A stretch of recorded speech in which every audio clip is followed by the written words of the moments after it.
सभी स्नेही जनों एवं सुधी साधकों को सादर वंदे। जय श्री कृष्ण। श्रीमद् भगवद गीता अध्याय 10 चैप्टर 10 विभूति योग और श्लोक संख्या 3 वर्स 3। आइए इसका पठन वाचन करें और फिर इसके सरल सार और भाव को जानने समझने का प्रयास करते हैं। यो मामजमनादिं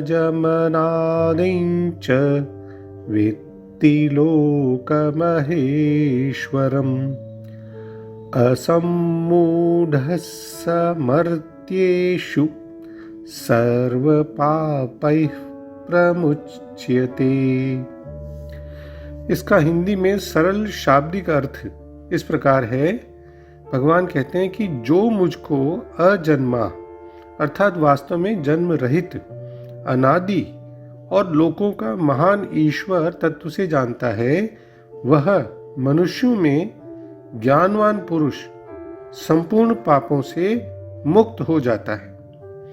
यानी he who knows me in reality as birthless and without beginning and as the supreme lord of the universe, he undeluded among men is purged of all sins। सबसे पहले पदच्छेद के माध्यम से संस्कृत शब्दों का हिंदी शब्दार्थ देख लें। यह यानी जो, माम यानी मुझको, अजम अजन्मा अर्थात वास्तव में जन्म रहित, अनादिम अनादि, अनादि मतलब जिसका प्रारंभ कहाँ से हुआ ये ज्ञात ही नहीं हो, मालूम ही नहीं हो, च और लोक महेश्वरम लोकों का महान ईश्वर, वेत्ति तत्व से जानता है, सह यानी वह, मर्त्येषु यानी मरणशील लोगों में यानी मनुष्यों में, असम्मूढ़ यानी ज्ञानवान पुरुष, बुद्धिमान पुरुष, सर्व पापै सारे पापों से प्रमुच्यते मुक्त हो जाता है। सबसे पहले आदि शंकराचार्य जी के शब्दों में श्लोक का भाव जानने समझने का प्रयास करते हैं। पिछले श्लोक में जैसे भगवान ने कहा था कि मैं सब प्रकार से देवताओं का, महर्षियों का भी आदि कारण हूँ, तो क्योंकि मैं महर्षियों का और देवों का आदि कारण हूँ, यानी उनके प्रारंभ करने का कारण, मूल कारण मैं ही हूँ, और मेरा आदि दूसरा कोई नहीं है, यानी मेरा तो कहीं प्रारंभ नहीं है, इसलिए मैं अजन्मा हूँ और अनादि हूँ। यह अनादि होना ही जन्म रहित होने में कारण है। तो इस प्रकार जो मुझे जन्म रहित, अनादि और लोकों का महान ईश्वर अर्थात अज्ञान और उसके कार्य से रहित, जैसे जागृत, स्वप्न, सुषुप्ति, इन तीनों अवस्थाओं से भी परे चतुर्थ अवस्था युक्त जानता है, वह कौन? इस प्रकार मुझे जानने वाला मनुष्यों में ज्ञानी है, यानी मोह से रहित श्रेष्ठ पुरुष है। ज्ञानी है अर्थात मोह से रहित श्रेष्ठ पुरुष है, और वह जानबूझकर किए हुए या बिना जाने किए हुए सभी पापों से मुक्त हो जाता है। यहाँ जानना ये भाव कोई विचारों के लेवल पे नहीं है, बुद्धि के लेवल पे नहीं है। यह तो एक पूरी और वास्तविक आत्म अनुभूति है, जो कि परमात्मा के साथ घनिष्ठ तादात्म्य जब होने लगता है आत्मा का, उन क्षणों में होती है, यानी आत्म साक्षात्कार के समय।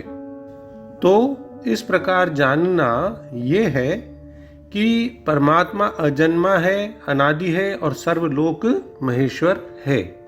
चूंकि परमात्मा अनादि है यानी सनातन है, इसलिए वह जन्म रहित है। तो जब आत्म अनुभूति से हमें ये मालूम पड़ जाता है कि सत्य क्या है, यानी कि हमारा वास्तविक आत्म स्वरूप है, उसे वो जान जाता है, डिफॉल्ट पोजीशन क्या है उसको मालूम पड़ जाता है, तो वो समझ जाता है कि जब मेरी डिफॉल्ट पोजीशन यानी आत्मस्वरूप क्या है, तो वैसा ही पूरी सृष्टि का आत्मस्वरूप भी होगा, क्योंकि परमात्मा तो सर्वव्यापी है। तब वो ये समझ जाता है कि यह समष्टि लोक का शासक वो महान ईश्वर स्वयं परमात्मा ही हो सकता है। तो लोक महेश्वर शब्द का यही वास्तविक अर्थ है, जैसा कि चिन्मयानंद जी बताते हैं। तो इस प्रकार जो मुझे अजन्मा, अनादि और लोक महेश्वर के रूप में जानता है, फिर वह सम्मोह से रहित हो जाता है। देखिए, किसी रस्सी में अगर किसी को सांप दिखाई दे और फिर कोई उसे ये ज्ञान हो जाए कि नहीं ये तो रस्सी ही है, प्रेत वो सांप तो नहीं है, या किसी खंबे में प्रेत दिखे और फिर कोई कह दे कि नहीं भाई खंबा ही है, उसे ज्ञान हो जाए, तो फिर भयभीत व्यक्ति का डर दूर हो जाता है, यानी वह मोह से मुक्त हो जाता है, यानी वह भ्रम से मुक्त हो जाता है। तो वो भ्रम और भ्रांति से मुक्त हो जाता है। ऐसे ही जब वो समझ जाता है कि उसका वास्तविक स्वरूप क्या है और वो परमात्मा को पहचानने लगता है आत्मानुभूति द्वारा, तब वह सभी प्रकार के मोह और भ्रांतियों से मुक्त हो जाता है। और हिंदू धर्म में पाप की कल्पना क्या है? कोई भयंकर चित्र नहीं है। मनुष्य अपने पापों के लिए दंडित नहीं होता, बल्कि अपने पापों के द्वारा ही दंडित होता है। पाप तो एक तरह से अपनी खुद के लिए अपमानजनक कर्म ही है, और उसका कारण स्पष्ट है। मनुष्य की जो है सम्मूढ़ता यानी अज्ञान, मनुष्य को अपने वास्तविक स्वरूप का अज्ञान होता है। जब अज्ञान होता है तो उसका मतलब ये है कि वो उसकी दृष्टि संसार की तरफ रहती है, तो संसार में जो उसका मोह रहता है तो वहीं पर उसकी जो है विचारधारा भी रहती है। उसी प्रकार मटीरियलिस्टिक उसकी थिंकिंग हो जाती है। तो वहाँ से जो निम्न स्तर के भोगों को, उनको भी जो है वो सोचता है उनके बारे में, और वो भी उसको आसक्त करके बांध देते हैं निम्न स्तर के विचार और भोग। इसके कारण वो फिर ऊपर नहीं उठ पाता और पूर्णता की शिखर तक पहुंचकर अपने आत्मस्वरूप को नहीं पहचान पाता। तो इस कारण वो जो है पाप वृत्तियों में लीन हो सकता है। पाप वृत्तियां क्या हैं? वो एक पीड़ा देती हैं, बंधनों के दुख सहते हैं। और जिस क्षण हम अपने आत्मस्वरूप को पहचानते हैं कि अरे ये तो अजन्मा है, अनादि है, आत्मा परमात्मा के अंश है, उसका इन विकारी और विनाशी उपाधियों के साथ यानी शरीर और संसार के साथ कोई संबंध ही नहीं है, उस समय हम वह सब कुछ प्राप्त कर लेते हैं जो जीवन में प्राप्तव्य है, यानी प्राप्त करने योग्य है। और वह सब कुछ जान लेते हैं जो कि ज्ञातव्य है, यानी जानने योग्य है। अब फिर ऐसा सम्यक तत्वदर्शी पुरुष सब पापों से मुक्त हो जाता है। बात को ठीक से समझने की आवश्यकता है, नहीं तो हम लोग यही सोचते रहेंगे, या बहुत से लोग तो शंका करेंगे कि भगवान को अज, अविनाशी और लोक महेश्वर जानने से मनुष्य पापों से मुक्त कैसे होगा। अपने आत्मस्वरूप को पहचान लिया और फिर पूरे संसार के मालिक के रूप में भगवान को दृढ़ता से मान लिया, तो संसार को उसने क्षणभंगुर विनाशशील जान लिया कि ये तो दुख और पीड़ा का ही जो है संसार है। इसी को कहते हैं ठीक से तत्व से जानना। तब फिर उसकी संसार में कोई आसक्ति नहीं रहती, कोई भोगपन नहीं रहता। इसमें भोगों के प्रति उसकी सारी अरुचि हो जाती है, विरक्ति हो जाती है, क्योंकि उसका मन प्रभु में अनुरक्त हो जाता है। बस भगवान ही उसको अपने लगते हैं। तब बताइए वो पापों से मुक्त नहीं होगा तो क्या होगा? इसमें बाधा क्या है? मूढ़ता क्या है? वो है सम्मूढ़ता, मूर्खता।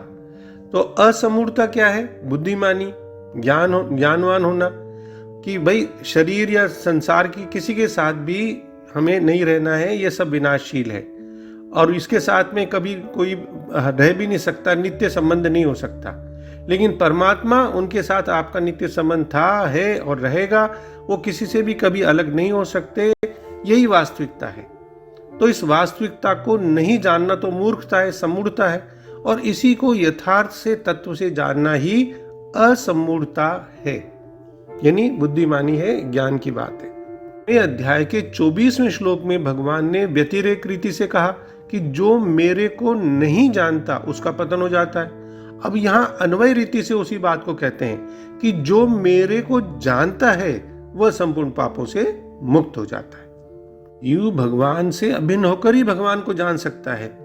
जब आत्मा परमात्मा में एकता होने लगती है, तभी वो अपने को समझ जाता है कि मैं भी जो उनकी तरह से परमात्मा की तरह आत्मा उनका अंश है, तो मैं भी अज हूँ, अनादि हूँ। तो वो मूढ़ता रहित हो जाता है। फिर कोई पाप कैसे हो सकता है? सर्व पापै प्रमुच्यते। इसका मतलब ये कि गुणों के संग से रहित होना, वो गुणातीत हो जाता है। गुणों का संग रहते हुए मनुष्य पापों से मुक्त नहीं हो सकता। क्यों? क्योंकि गुणों का संग ही तो पापों का मूल कारण है। भगवान कहते हैं कि जो मुझे अजन्मा, अनादि, समस्त लोकों के स्वामी के रूप में जानता है, मनुष्यों में केवल वही मोह रहित और समस्त पापों से मुक्त होता है। लोक व्यक्ति लोक महेश्वरम, इन शब्दों से हमें मालूम होना चाहिए कि भगवान ब्रह्मांड के सभी लोकों के परम स्वामी हैं। कोई ये शंका रख सकता है या पूछ सकता है कि भगवान श्री कृष्ण तो देव की पुत्र के रूप में विख्यात हैं, हम तो उन्हें देव की नंदन कहते हैं, तो फिर वे अजन्मा कैसे हो सकते हैं? तो इसकी भी व्याख्या श्रीमद् भागवत में की गई है कि जब वे देवकी तथा वसुदेव के समक्ष प्रकट हुए तो वे सामान्य बच्चे की तरह से नहीं जन्मे, वे अपने आदि रूप में प्रकट हुए और फिर एक सामान्य शिशु में परिणित हो गए, बदल गए।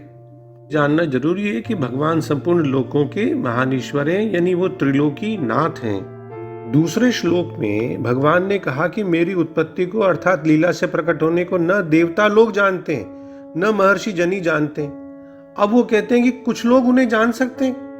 तो ये दोनों कथन जो हैं, क्या इनमें विरोधाभास नहीं है, कॉन्ट्राडिक्शन नहीं है? तो भाई नहीं है, क्योंकि उनके कहने का सही में अर्थ यह है कि स्वयं के प्रयत्नों द्वारा उन्हें कोई नहीं जान सकता।